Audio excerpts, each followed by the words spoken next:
Market లో invest చేసి మీ డబ్బులు డబుల్ చేసుకోవాలనుకుంటున్నారా? సుందరరామిరెడ్డి గారి సెమినార్ కి అటెండ్ అవ్వండి.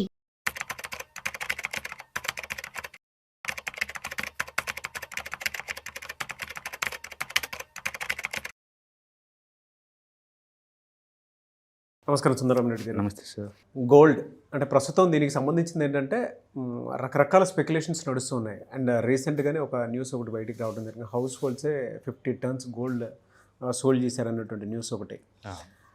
వీటిలోనే అంటే అసలు ఇండియాలో మొత్తం ఎంత గోల్డ్ ఉంది అండ్ ఎంతవరకు మనం దాన్ని మినిమం మెయింటైన్ చేయాల్సినటువంటి అవసరం ఉంటుంది. అండ్ గోల్డ్ రేట్స్కి సంబంధించింది కూడా ఫ్లక్చువేషన్స్ ఎప్పటికప్పుడు జరుగుతూనే ఉంటాయి.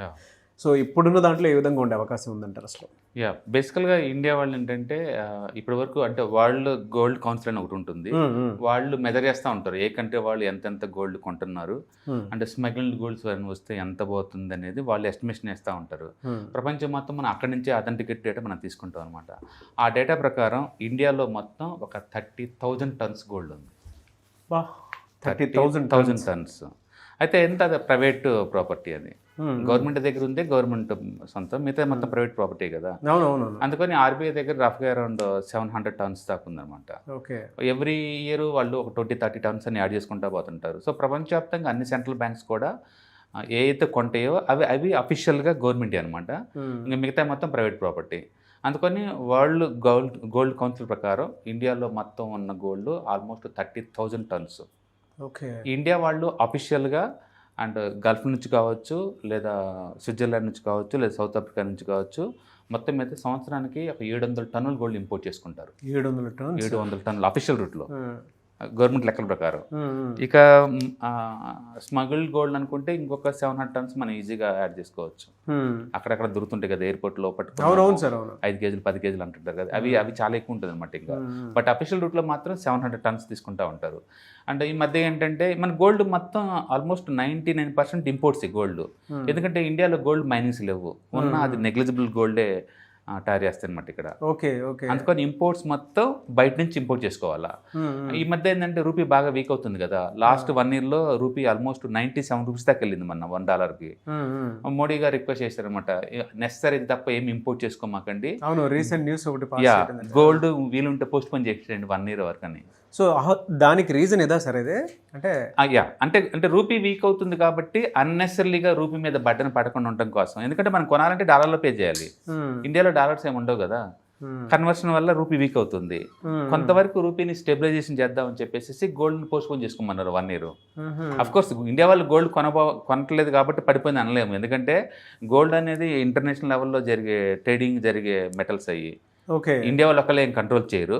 కాకపోతే ఇండియా వాళ్ళు మేజర్గా కస్టమర్ అనమాట.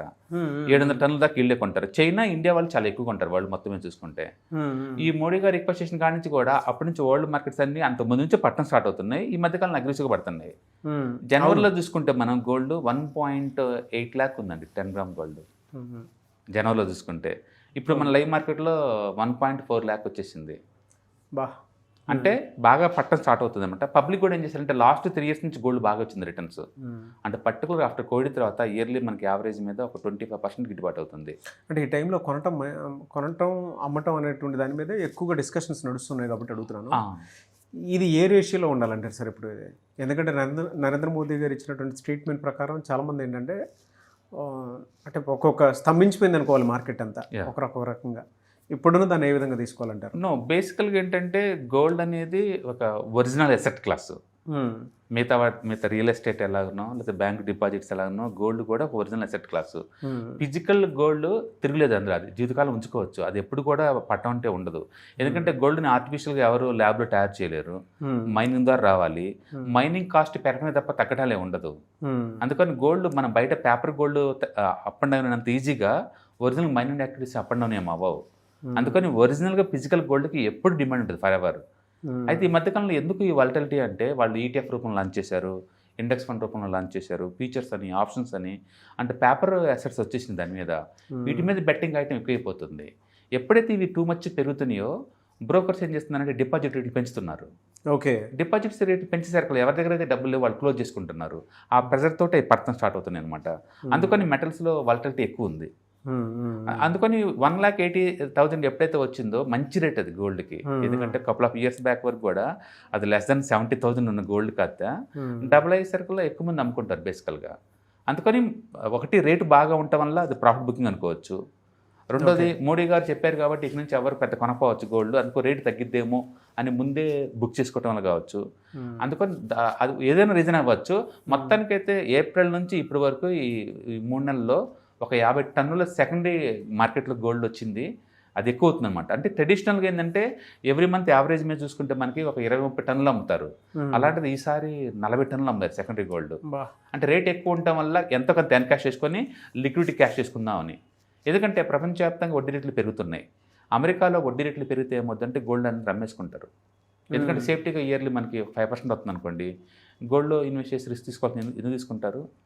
అందుకని ప్రపంచవ్యాప్తంగా లిక్విడిటీకి ఇష్యూస్ ఉన్నాయి. అమెరికాలో వడ్డీ రేట్లు పెంచుతున్నారు న్యూస్ వస్తుంది. కాబట్టి గోల్డ్ని అమ్మేసుకుంటున్నారు ముందే, ఎందుకంటే లాస్ట్ ఇయర్ బాగా పెరిగింది కాబట్టి. అట్లా వరల్డ్ వైడ్గా గోల్డ్ పడుతుంది కాబట్టి ఇండియాలో కూడా గోల్డ్ డ్రాప్ అవుతుంది. అండ్ సెకండరీ మార్కెట్లో మాత్రం లాస్ట్ 3 నెలల్లోనే బిగ్గెస్ట్ గోల్డ్ అంటే 50 టన్నుల గోల్డ్ మార్కెట్లోకి వచ్చింది.